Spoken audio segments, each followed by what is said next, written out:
আসসালামু আলাইকুম ওয়া রাহমাতুল্লাহি ওয়া বারাকাতুহু।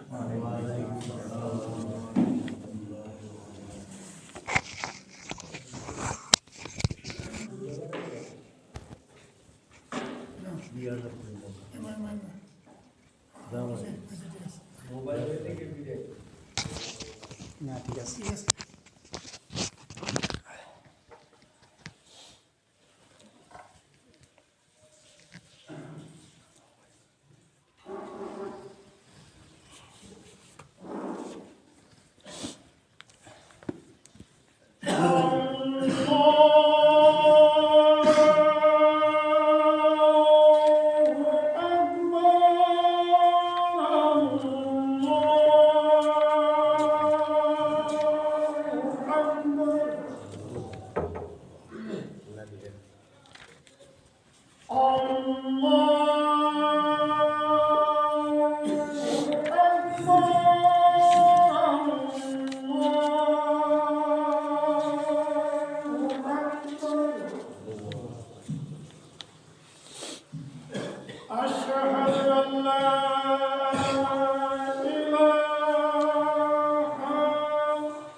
صل على محمد وعلى آل محمد كما صليت على إبراهيم وعلى آل إبراهيم اللهم بارك على محمد وعلى آل محمد كما باركت على إبراهيم وعلى آل إبراهيم هذه الدعوة التامة والصلاة القائمة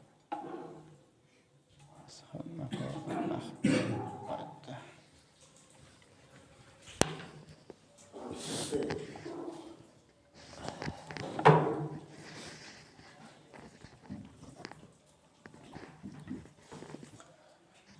إن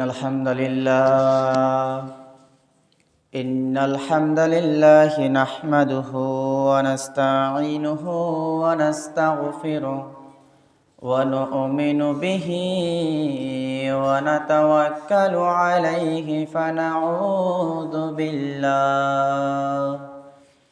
فنعوذ بالله من شرور أنفسنا ومن سيئات أعمالنا من يهده الله فلا مضل له ومن يضلله فلا هادي له ونشهد أن لا إله إلا الله ونشهد أن محمدًا عبده ورسوله أرسله بالحق بشيرا ونذيرا وداعيا إلى الله بإذنه وسراجا منيرا الذي أرسله بالحق بشيرا ونذيرا وداعيا إلى الله بإذنه وسراجا منيرا أما بعد فقد قال الله تبارك وتعالى في كلامه المجيد وفي فرقانه الحميد أعوذ بالله من الشيطان الرجيم بسم الله الرحمن الرحيم وما أصابكم من مصيبة فبما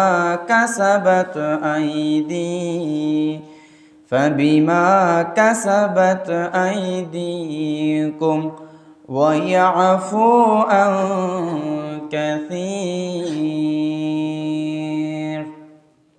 الحمد لله সমস্ত প্রশংসা গুণগান সেই মহিয়ান গুণিয়ান আল্লাহ সুবহানাহু ওয়া তাআলার জন্যে, যে মহান আল্লাহ রাব্বুল আলামিন আজকের এই পবিত্র জুমার দিন আল্লাহর ঘর মসজিদে এসে উপস্থিত হয়ে জীবন পরিবর্তনমূলক কিছু আলোচনা করার, শোনার তৌফিক দান করেছেন।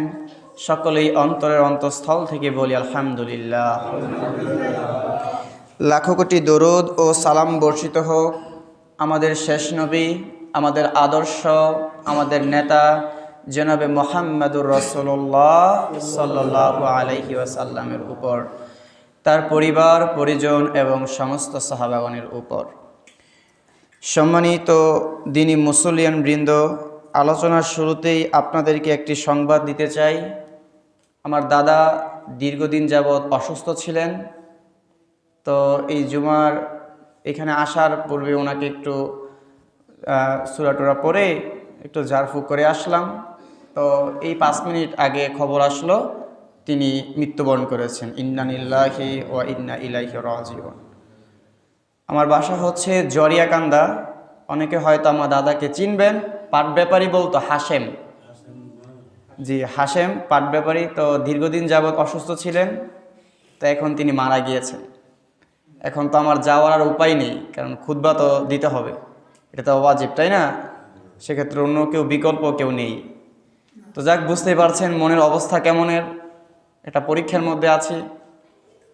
তো ওনার জন্য আমরা দোয়া করি, আল্লাহ ওনার জীবনের ভুল ত্রুটিগুলো ক্ষমা করে ওনাকে তুমি জান্নাতের জন্য কবুল করে নাও, আমিন।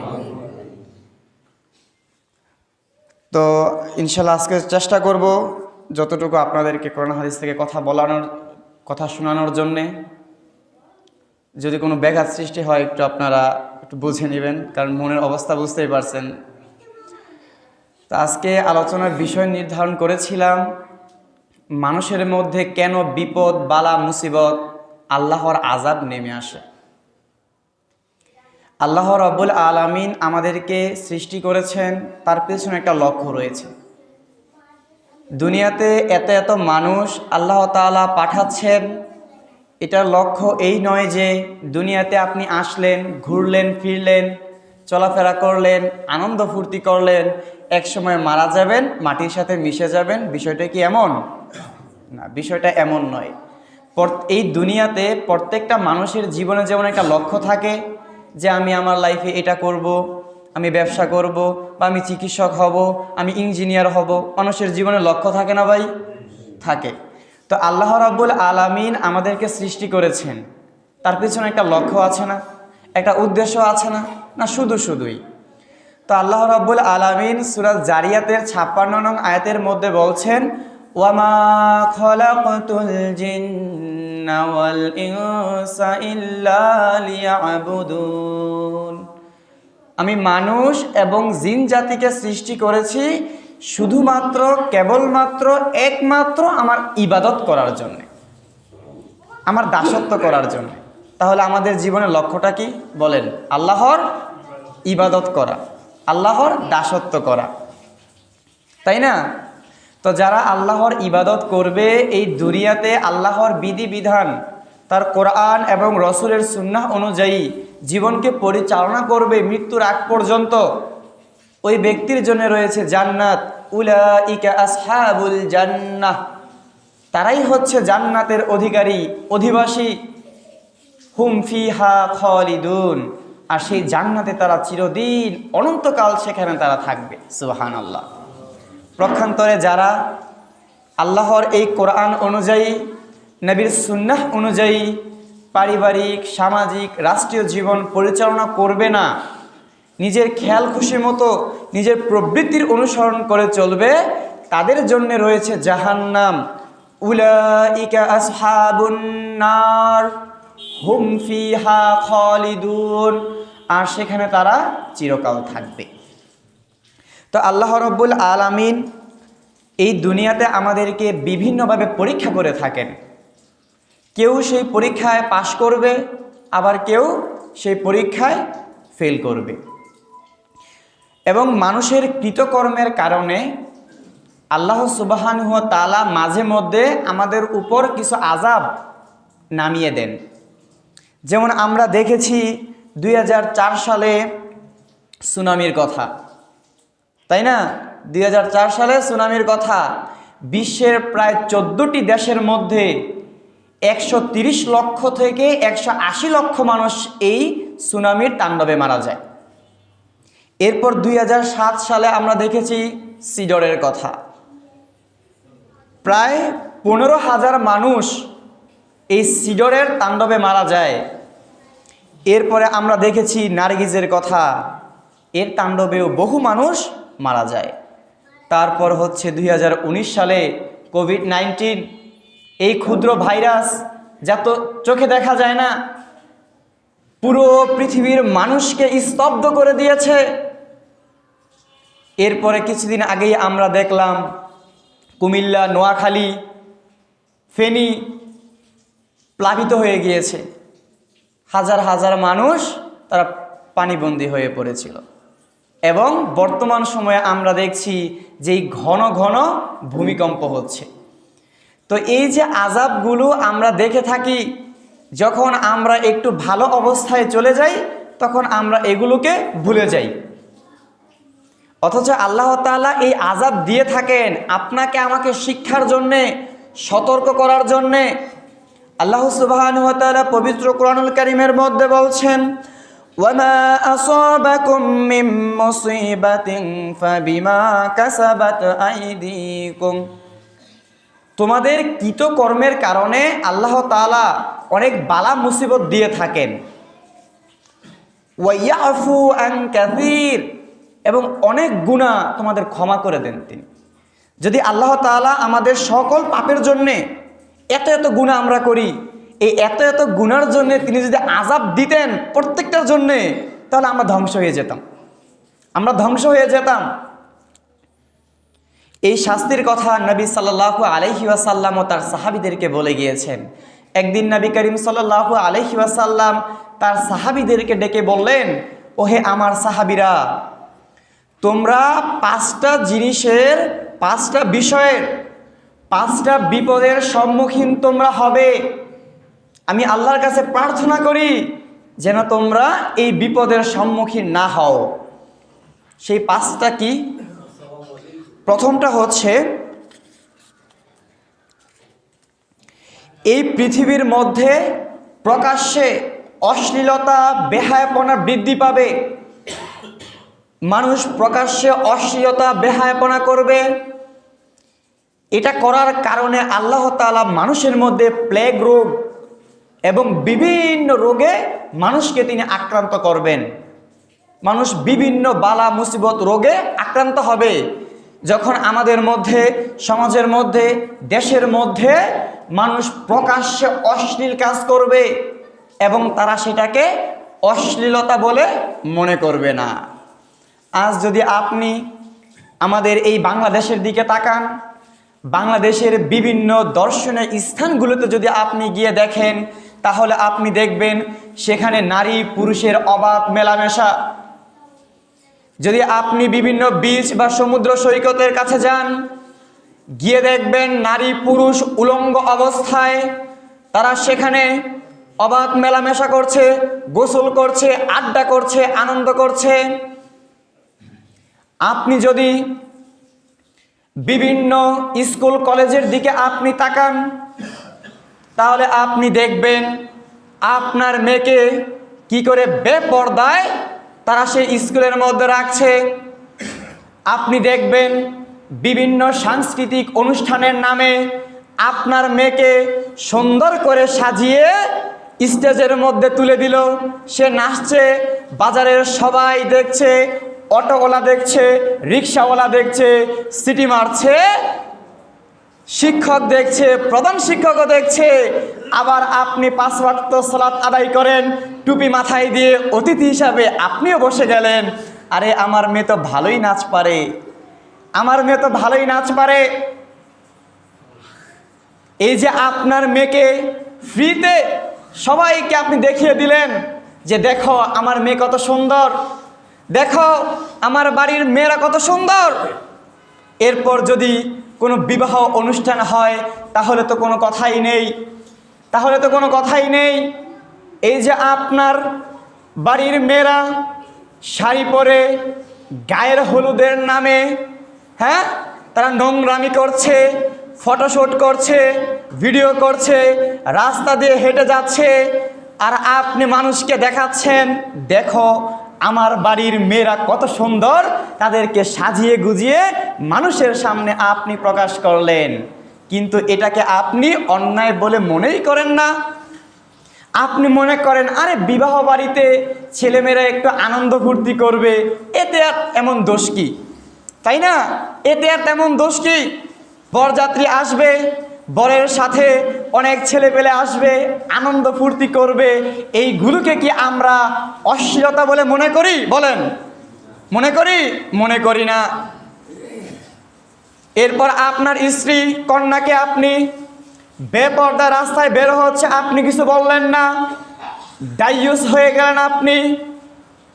আপনার স্ত্রী, আপনার মেয়ে বেপর্দা রাস্তায় বের হচ্ছে, আপনি একটাবার তাকে বললেন না মা তুমি পর্দা করো, ওই আমার স্ত্রী তুমি পর্দা করো, পর্দা না করে তুমি রাস্তায় বের হবে না, তাহলে আমি দাইয়ুসে পরিণত হয়ে যাব, আর দাইয়ুস ব্যক্তি কখনো জান্নাতে যাবে না।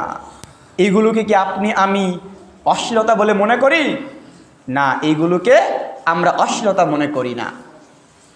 তো যখন কোনো জাতির মধ্যে এরকম বিভিন্ন অশ্লীলতা ছড়িয়ে পড়বে এবং জাতি সেটাকে অশ্লীলতা বলেই মনে করবে না, সেটাকে অশ্লীলতা বলে তারা মনে করবে না, ভাববে আনন্দ ফুর্তি, ছেলেমেয়েরা এই বয়সে একটু একটু করেই থাকে।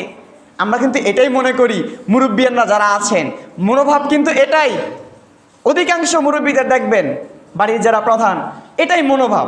আরে ছেলেমেয়েরা একটু আনন্দ ফুর্তি করবে, এই বয়সে থাকতে আমরা করেছিলাম, তাই না? তো যখন কোনো জাতির মধ্যে এই যে প্রকাশ্যে এরকমের অশ্লীলতা ছড়িয়ে পড়বে, তখন ওই জাতির মধ্যে বিভিন্ন রোগ বালা মুসিবত তাদের মধ্যে দেখা দিবে। এই হলো প্রথম কারণ।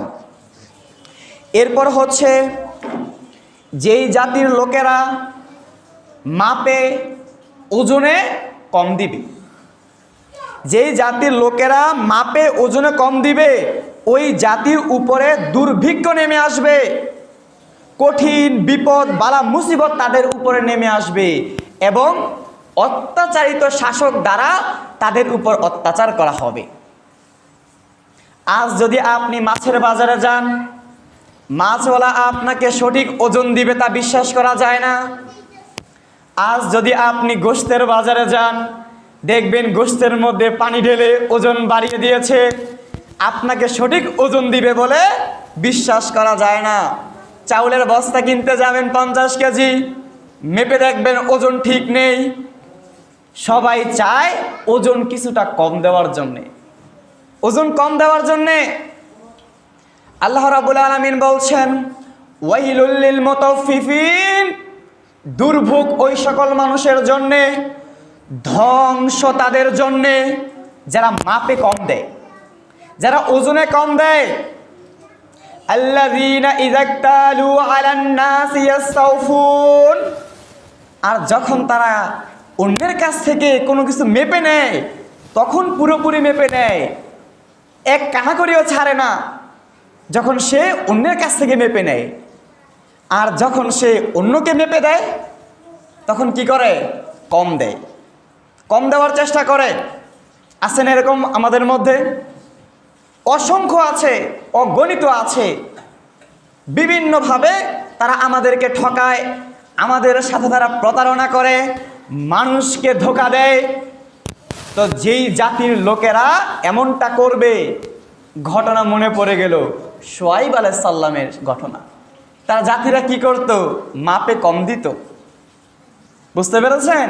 যখন কাউকে কোনো পণ্য দ্রব্য যেগুলো আমরা মেপে আনি, এইগুলো কি করত? কম দিত। এই মাপে কম দেওয়ার কারণে তারা ক্ষতিগ্রস্তদের অন্তর্ভুক্ত হয়ে গেল, নাউজুবিল্লাহ। তো যেই জাতির লোকেরা এই মাপে কম দিবে, মানুষকে ঠকাবে, প্রতারণা করবে, ওই জাতির উপরে আসমান এবং জমিনের বিপদ বালা মুসিবত তাদের উপরে নেমে আসবে। এই যে যেই প্রথমেই যেই বালা মুসিবতগুলো আপনাদেরকে বললাম, এইগুলো কি মানুষের কৃত কর্মের ফল নয়? অবশ্যই এগুলো মানুষের কৃত কর্মের ফল। আপনি যদি ইতিহাসের দিকে তাকান, তাহলে আপনি দেখবেন বহু নবী রাসূলের জাতিকে ধ্বংস করে দেওয়া হয়েছে বিভিন্ন পাপের কারণে। যখন পাপ অধিক মাত্রায় ছড়িয়ে পড়ে, আল্লাহর সীমারেখা অতিক্রম করে ফেলে, তখন আল্লাহ তাআলা ওই জাতিকে ধ্বংস করে দেন। এগুলো আপনারা জানেন। তো যখন কোনো জাতির মানুষ এইভাবে লোক ঠকাবে, ওজনে কম দিয়ে বিভিন্ন কৌশলে মানুষকে ঠকাবে, তখন তার উপরে দুর্ভিক্ষ নেমে আসবে, বিপদ বালা মুসিবত নেমে আসবে, এবং অত্যাচারিত শাসক দ্বারা তার উপরে অত্যাচার করা হবে। আমরা গত 15 বছর অত্যাচারিত শাসকের অত্যাচার আমরা দেখেছি, দেখেননি? দেখেছি আমরা। যেই জাতির লোকেরা মানুষকে ধোঁকা দেয়, সেই জাতির শাসক তো আয়নাঘর তৈরি করবেই এই নিরীহ মানুষকে সেখানে নিয়ে নির্যাতন করার জন্যে। গত 15 বছর আমরা এই অত্যাচারিত শাসকের অত্যাচার আমরা দেখেছি। তারা এদেশের নিরীহ মানুষকে, যারা এই ন্যায়ের পক্ষে কথা বলেছে, সত্যের পক্ষে যারা কথা বলেছে, তাদেরকে গুম করে দিয়েছে, তাদেরকে নির্মম অত্যাচার করেছে। যে সকল আলেম ওলামাগণ কোরআন হাদিসের কথা বলতো, ন্যায়ের কথা বলতো, তাদেরকে মিথ্যা মামলায় জেল হাজতে নিয়ে তাদের উপরে নির্মম অত্যাচার করত। শুনে রাখুন, যদি আপনি আমি নিজে পরিবর্তন না হই, তারা গত 15 বছরে কি অত্যাচার আপনার আমার উপর করেছে, পরবর্তীতে যারা আসবে ওই 15 বছরের অত্যাচারের বেশি আপনার আমার উপরে করা হবে যদি আপনি আমি নিজেকে পরিবর্তন না করি। এজন্যে আমাদের নিজেদের পরিবর্তন হওয়া জরুরি, নিজেদেরকে পরিবর্তন আমাদের করতে হবে। এই হলো 2 নাম্বার কারণ যারা মাপে কম দেয়। এরপর হচ্ছে যখন কোনো জাতি আল্লাহ ও তার রসুলের অঙ্গীকার পূরণ করে না, তাদের বিরোধিতা করে,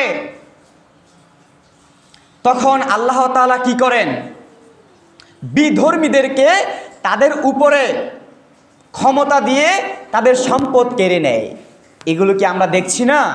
এগুলো কি আমাদের দেশের মধ্যে হচ্ছে না? বিধর্মীরা আজ আমাদের উপরে তারা গেড়ে বসেছে না? ইসকনের কথা কি আপনার মনে নেই? তাদের তাণ্ডব আমরা দেখিনি এই দেশের মানুষ। এরপরে মুসলমানের মসজিদ ভাঙে, অথচ আপনার শাসক কোনো প্রতিবাদ করে না। কেন? কারণ তিনি ক্ষমতায় যেতে পারবেন না। এই জন্য আজ আমাদের এই দেশের শাসকরা এই হিন্দু, বৌদ্ধ, খ্রিস্টান তাদের সাথে হাতে হাত কাঁধে কাঁধ মিলিয়ে তাদের সাথে চলাফেরা করছে। হিন্দুদের মন্দিরে যাচ্ছে, তাদের পূজায় যাচ্ছে, সাথে আবার এটাও বলছে রোজা আর পূজা মিলেই বাংলাদেশ, একসাথে বেড়ে উঠি। তাহলে ওই বিধর্মীরা আমাদের উপরে গেড়ে বসবে না তো আপনি গেড়ে বসবেন? মুসলমানের মসজিদ ভাঙা হয়, আবার দেখা যায় কিছু মানুষ গিয়ে হিন্দুদের মন্দির পাহারা দেয়। তারা হিন্দুদের মন্দির পাহারা দেয়, অথচ মুসলমানের মসজিদ ভাঙা হয়, কেউ কোনো প্রতিবাদ করে না। কেন? কারণ তারা ক্ষমতায় যেতে পারবে না, সবাইকে নিয়েই তো তাদের চলতে হবে নাকি? তো এটাই রাসূল সাল্লাল্লাহু আলাইহি ওয়াসাল্লাম বলছেন, যখন কোনো জাতি আল্লাহ তাআলার অঙ্গীকার ও তার রসুলের অঙ্গীকার পূরণ না করে তাদের বিরোধিতা করে, তখন তাদের উপরে বিধর্মী যারা রয়েছে, বিজাতীয় যারা রয়েছে, তাদের উপরে কি করে? গেড়ে বসে। আজ এই বাংলাদেশের 90% মানুষ মুসলিম হওয়ার পরেও এই বাংলার জমিনে একদল বাউল নিজেকে মুসলিম দাবি করে আল্লাহর কোরআনের অপব্যাখ্যা করছে, আল্লাহর কোরআনকে তারা অপমানিত করছে। তারা বলছে কুল আউযু বিরাব্বিন নাস মালিকিন নাস। আল্লাহ তাআলা এত নাসের কথা কেন বলেছেন?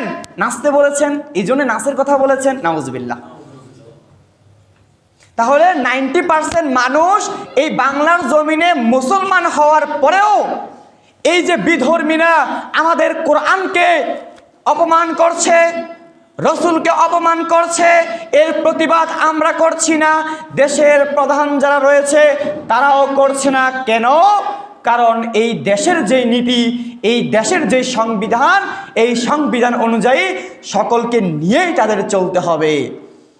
এজন্যে এই বাংলার জমিনে যতদিন পর্যন্ত এই কোরআন সংবিধান না হবে, যতদিন পর্যন্ত এই রাষ্ট্র কোরআন হাদিস অনুযায়ী না চলবে, ততদিন পর্যন্ত এই বাংলার মুসলমান ন্যায় বিচার পাবে না।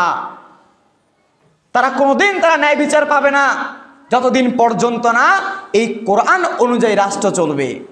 যখনই আপনি আমি মন গড়া কোনো সংবিধান তৈরি করে আমরা দেশ চালাবো, তখনই আমাদের উপরে বিজাতীয়রা আমাদের উপরে এসে প্রাধান্য পাবে, আমাদের উপরে এসে তারা গেড়ে বসবে। এজন্যে আল্লাহর বিধান অনুযায়ী আমাদের ব্যক্তিগত জীবন, পারিবারিক জীবন, সামাজিক জীবন এবং রাষ্ট্রীয় জীবন এই কোরআন হাদিস দ্বারা পরিচালনা করতে হবে। নচেত বিভিন্ন বালা মুসিবত আপনাকে আমাকে পেয়ে বসবে। এরপর হচ্ছে আপনার 4 নাম্বারটা হচ্ছে যাকাত প্রদান না করা। যে ব্যক্তিরা তাদের সম্পদের যাকাত প্রদান করে না, সম্পদ জমিয়ে রাখে, তারা মনে করে জাকাত প্রদান করলে আমার সম্পদ কমে যাবে। মনে করুন এক ব্যক্তির এক বছরে তার জাকাত আসলো 5 লক্ষ টাকা। সে ভাবলো 5 লক্ষ টাকা যদি আমি এখন জাকাত দিয়ে দেই, 5 লক্ষ টাকা তো আমার কমে যাবে। জাকাত মানেই হলো আপনার সম্পদ বৃদ্ধি পাবে। যখনই আপনি জাকাত প্রদান করবেন, জাকাত দিয়ে দিবেন, তখন আপনার সম্পদ বাড়বে। এখন আপনি বলবেন, হুজুর 5 লক্ষ টাকা জাকাত হলো, এটা দিয়ে দিলে তো কমে গেল। বাহ্যিকভাবে হয়তো আপনি দেখছেন এটা পরিমাণে কমে গেল। আপনি এই দিক দিয়ে 5 লক্ষ টাকা জাকাত দিলেন, আরেক দিক দিয়ে আপনার 10 লক্ষ টাকার ব্যবস্থা হয়ে গেল। হতে পারে না? পারে। এই জন্য জাকাত প্রদান করতে হবে। যদি আপনি জাকাত প্রদান না করেন, কিয়ামতের দিন এই সম্পদ এসে বলবে আনা কাংজুকা আনা মাহলুকা, এটা বলে বলে আপনার 2 চুয়ালের মধ্যে কামড়াতে থাকবে। আপনার এই যে এত অট্টালিকা, এত সম্পদ, ধন সম্পদ, ভোগ বিলাস, এই সবগুলো কিয়ামতের দিন সাপে পরিণত হবে এবং আপনার 2 চুয়ালের মধ্যে কামড়াতে থাকবে। এই জন্য সম্পদ জমা করে রাখলে হবে না, এটা আপনার সম্পদ নয়, এটা মানুষের মাঝে দিয়ে দিতে হবে। এটা গরিবের হক, যে খাতগুলো রয়েছে জাকাত প্রদানের। কিন্তু আমরা সম্পদকে জমিয়ে রাখি, আবার দেখা যায় সম্পদ তো আমরা জাকাত দেই, কিন্তু এমনভাবে দেই যাতে করে একটা মানুষ প্রতি বছর সে জাকাতের হকদার থাকে। মনে করুন আপনার 1 লক্ষ টাকা জাকাত হয়েছে, আপনি 1 লক্ষ মানুষকে 100 টাকা করে দিলেন।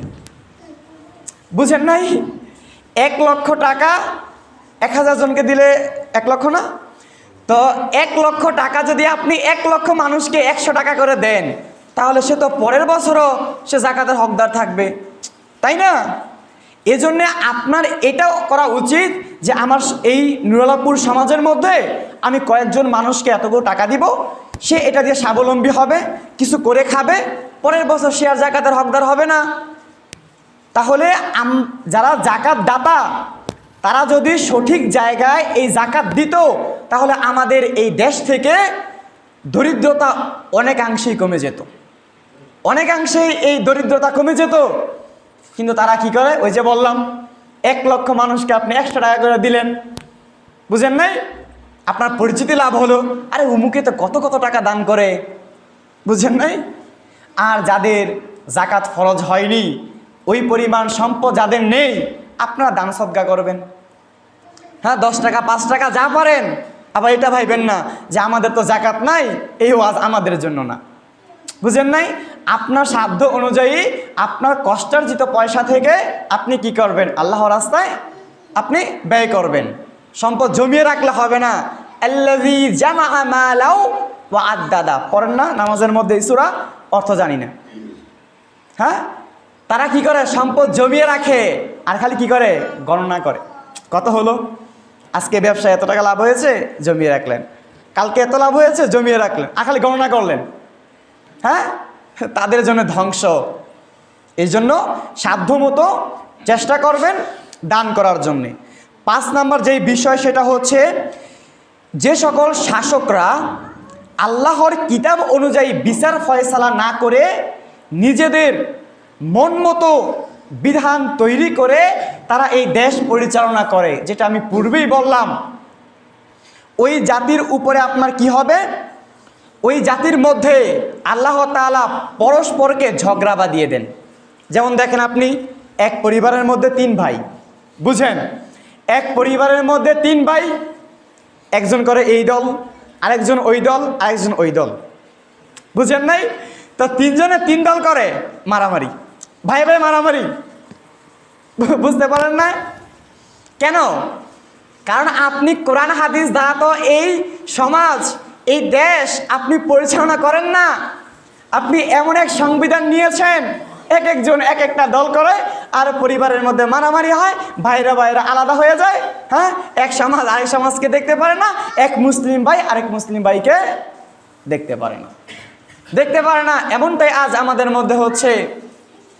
আমরা আল্লাহর বিধান অনুযায়ী আমরা নিজেদের জীবনকে আমরা পরিচালনা করছি না।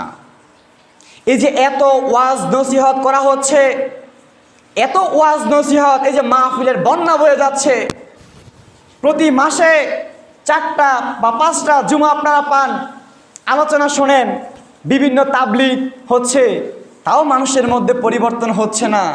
এখন আপনি আমাকে প্রশ্ন করতে পারেন যে এত দাওয়াতি কাজ হচ্ছে, এত ওয়াজ মাহফিল হচ্ছে, তাও আল্লাহর আযাব নেমে আসছে। তখন আমি আপনাকে বলবো নূহ আলাইহিস সালামের সেই ঘটনা। এই যে আপনি আমাকে জিজ্ঞাসা করলেন যে এত দাওয়াত মানুষের মাঝে দেওয়া হচ্ছে, তাও কেন আল্লাহর আযাব নেমে আসছে? রহমত নাজিল হওয়ার কথা নাকি? রহমত নাজিল হওয়ার কথা, এর পরিবর্তে আল্লাহ বিভিন্ন রকমের আযাব আমাদের মধ্যে দিচ্ছেন। প্রতি বছর বছর আমরা আযাব পাচ্ছি, প্রতি বছর বছর আমাদের মধ্যে যে কোনো মুহূর্তে আযাব আমাদের মধ্যে নেমে আসছে। তখন আপনাকে স্মরণ করে দিতে চাই নূহ আলাইহিস সালামের সেই ঘটনা। আল্লাহ রাব্বুল আলামিন নূহ আলাইহিস সালামকে তার জাতির কাছে পাঠালেন। আল্লাহ তাআলা বলছেন, ইন্না আরসালনা নূহান ইলা কওমিহি। আল্লাহ রাব্বুল আলামিন নূহ আলাইহিস সালামকে তার জাতির কাছে প্রেরণ করলেন এই সতর্কতা নিয়ে, যেন তিনি তাদেরকে সতর্ক করেন আল্লাহর আযাব আসার পূর্বেই, আল্লাহর আযাব আসার পূর্বেই তিনি যেন তার জাতিকে কি করেন? সতর্ক করেন। কলা, তখন নূহ আলাইহিস সালাম তার জাতিকে বলছেন, ইয়া কওমি ইন্নী লাকুম নাযীরুম মুবিন। ওহে আমার জাতি, ওহে আমার সমাজ, ওহে আমার দেশ, আমি তোমাদের জন্যে স্পষ্ট সতর্ককারী। আচ্ছা বলেন তো, মানুষ সতর্ক কখন করে? যাদের বাড়িতে ছোট বাচ্চা আছে, যে 4-5 বছরের, যখন এই বাচ্চাটা আপনাদের উঠানের মধ্যে খেলাধুলা করে, তখন কিন্তু আপনি তাকে বাধা দেন না। যখন সে কি করে, পুকুর পাড়ে চলে যায়, আরে সে তো সেখানে পড়ে যাবে, ডুবে মারা যাবে, তখন আপনি কি করেন? এই তাকে নিয়ে আসো, যাও, ওইদিকে যেও না। অথবা যখন সে বাড়ির আঙিনা পার করে রাস্তায় চলে আসে, তখন আপনারা কি করেন? এই গাড়ি আসবে, ছোট বাচ্চাটা নিয়ে আস, তখন আপনি তাকে সতর্ক করেন। তো ঠিক অনুরূপভাবে নূহ আলাইহিস সালামের জাতিরা বিভিন্ন পাপে তারা লিপ্ত ছিল। তারা আল্লাহর সাথে শিরিক করত, অন্যায় অত্যাচার করত, মানুষের উপরে জুলুম করত। তখন সতর্কতার প্রয়োজন আছে না? তখন নূহ আলাইহিস সালাম এসে বললেন, ওহে আমার জাতি, এইভাবে বললেন, ওহে আমার জাতি, আমি তোমাদের জন্য স্পষ্ট সতর্ককারী। কি বিষয়ে? আনি ইবুদুল্লাহ, তোমরা একমাত্র আল্লাহর ইবাদত করবে। কারণ ওই যে তারা শিরিক করত, বিভিন্ন মূর্তি প্রতিমার পূজা করত তারা, এবং মানুষের মাঝে অত্যাচার জুলুম করত। তো এই যে পাপ কাজ, এগুলো করলে কি হবে? তারা জাহান্নামে যাবে, আল্লাহর আযাব নেমে আসবে, বিপদ বালা মুসিবত নেমে আসবে। তখন সতর্কতার প্রয়োজন আছে না? তখন তিনি তাদেরকে সতর্ক করলেন যে তোমরা কি করো? আল্লাহর ইবাদত করবে, মনে রাখবেন একটা। এরপরে বললেন যে ওয়াত্তাকুহু, এবং তাকে ভয় করো, আল্লাহকে ভয় করো। এই যে আমরা শুনে থাকি যে আল্লাহকে ভয় করো, আল্লাহকে ভয় করো, এর মানেটা কি?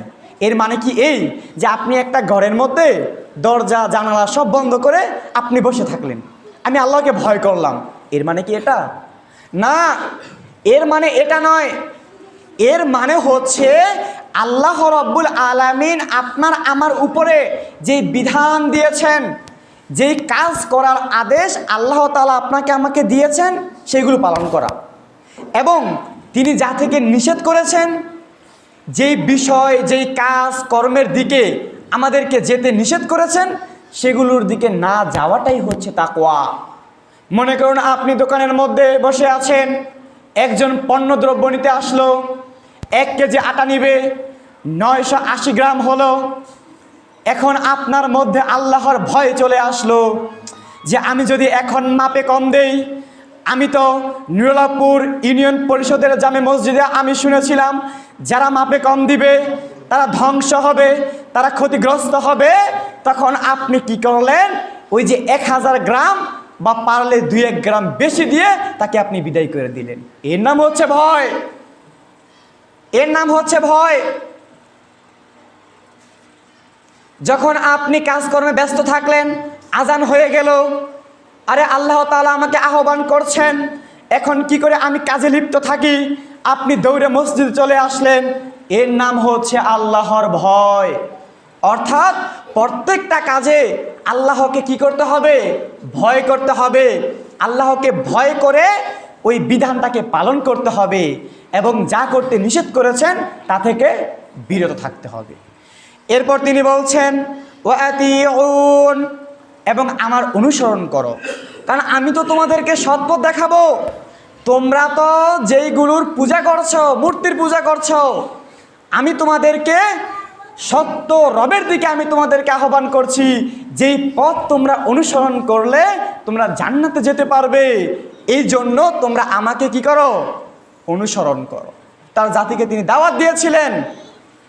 এরপর তিনি বলছেন, আল্লাহ তাআলার কাছে বলছেন যে রব্বি ইন্নী দাআউতু কওমি লাইলাও ওয়া নাহারা, হে আমার প্রতিপালক, আমি আমার জাতিকে দাওয়াত দিয়েছিলাম, দিনের বেলা দাওয়াত দিয়েছিলাম।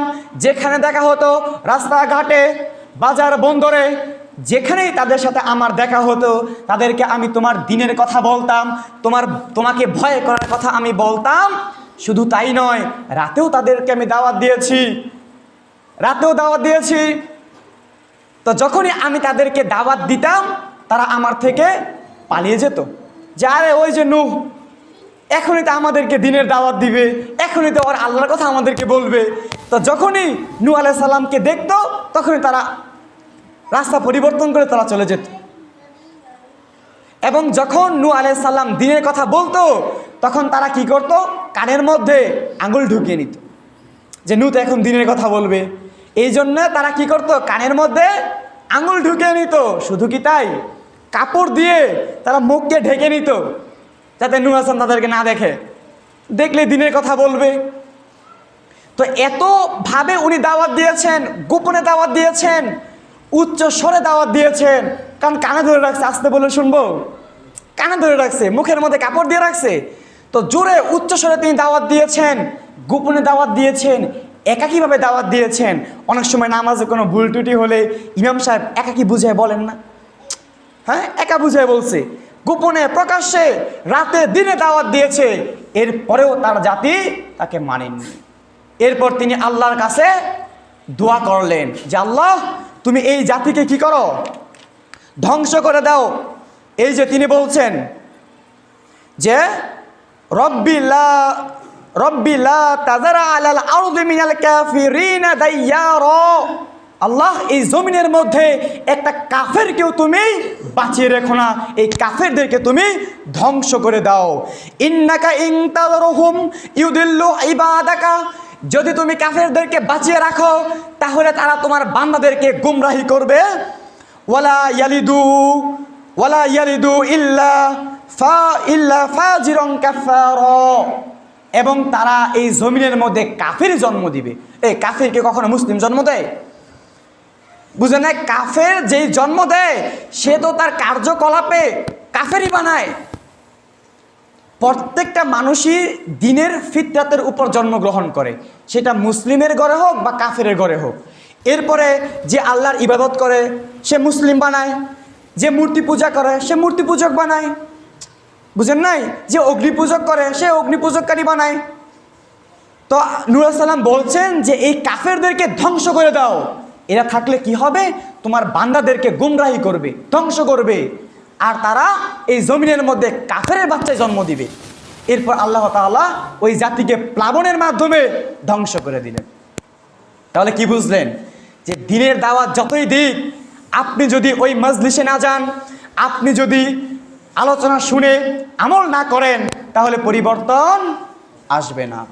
আলোচনা অনেক হয়েছে, অনেক জানেন আপনারা, অনেক জানেন, অনেক মাহফিল হচ্ছে, আলোচনা হচ্ছে, অনেক বড় বড় আলেম ওলামা আলোচনা করছে, কিন্তু আপনি যদি ভিতরে না নেন, উপলব্ধি আপনি না করেন, তাহলে আমাদের মধ্যে পরিবর্তন আসবে না। তো আজকের যে আলোচনা করলাম যে 5টা জিনিসের কারণে মানুষের উপরে আল্লাহর আযাব নেমে আসে, প্রথমটা হচ্ছে, যদি আমাদের মধ্যে প্রকাশ্যে অশ্লীলতা বেহায়াপনা বৃদ্ধি পায়। এরপর হচ্ছে, যেই জাতি মাপে কম দিবে। এরপর হচ্ছে আপনার, যেই জাতির লোকেরা আল্লাহ ও তার রসুলের অঙ্গীকার তারা পূর্ণ করবে না। এবং 4 নাম্বারটা হচ্ছে যাকাত প্রদান না করা। আর সর্বশেষ 5 নাম্বারটা হচ্ছে, যেই জাতির লোকেরা তাদের মন গড়া বিধান দিয়ে দেশ পরিচালনা করে আল্লাহর কোরআন বাদ দিয়ে। তো যারাই এগুলো করবে তাদের উপরে বিভিন্ন বালা মুসিবত তাদের উপরে নেমে আসবে। আমরা আল্লাহ তাআলার কাছে এই বিভিন্ন দুর্যোগ, এই আযাব থেকে আমরা মুক্তি চাই। আল্লাহ রাব্বুল আলামিন যেন আমাদেরকে হেফাজত করেন, আমিন। ওয়া আখির দাওয়ানা আনিল হামদুলিল্লাহি রাব্বিল আলামিন।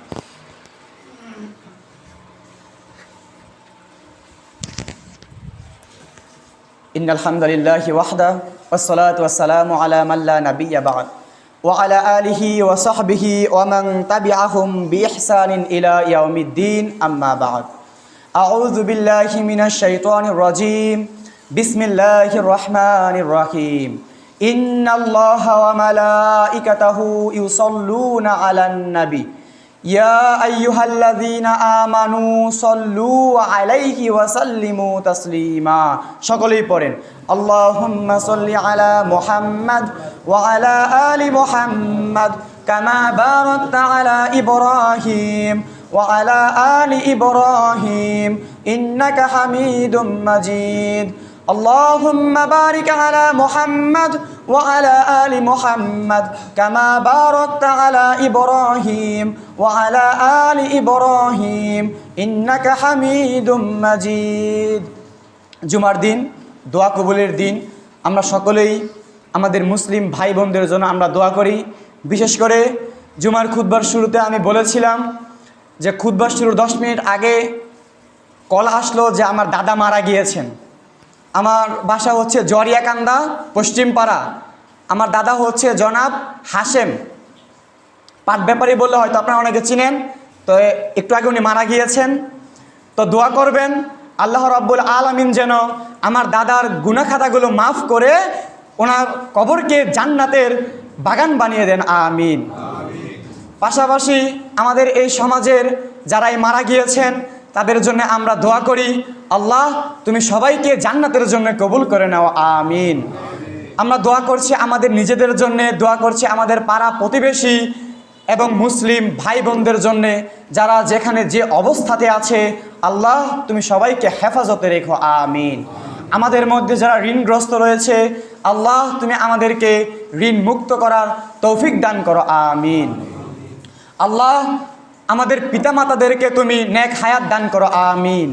রব্বির হামহুমা কামা রব্বায়ানি সগীরা, রব্বির হামহুমা কামা রব্বায়ানি সগীরা, রব্বির হামহুমা কামা রব্বায়ানি সগীরা।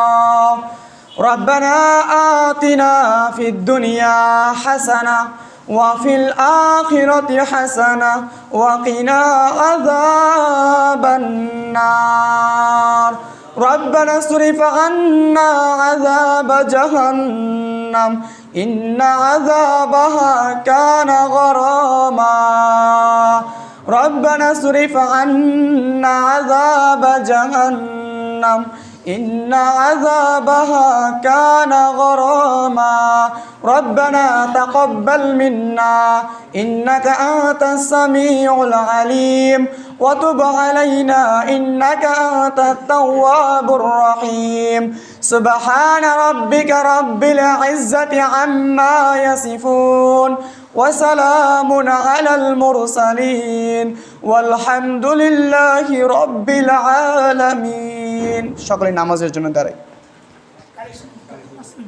আচ্ছা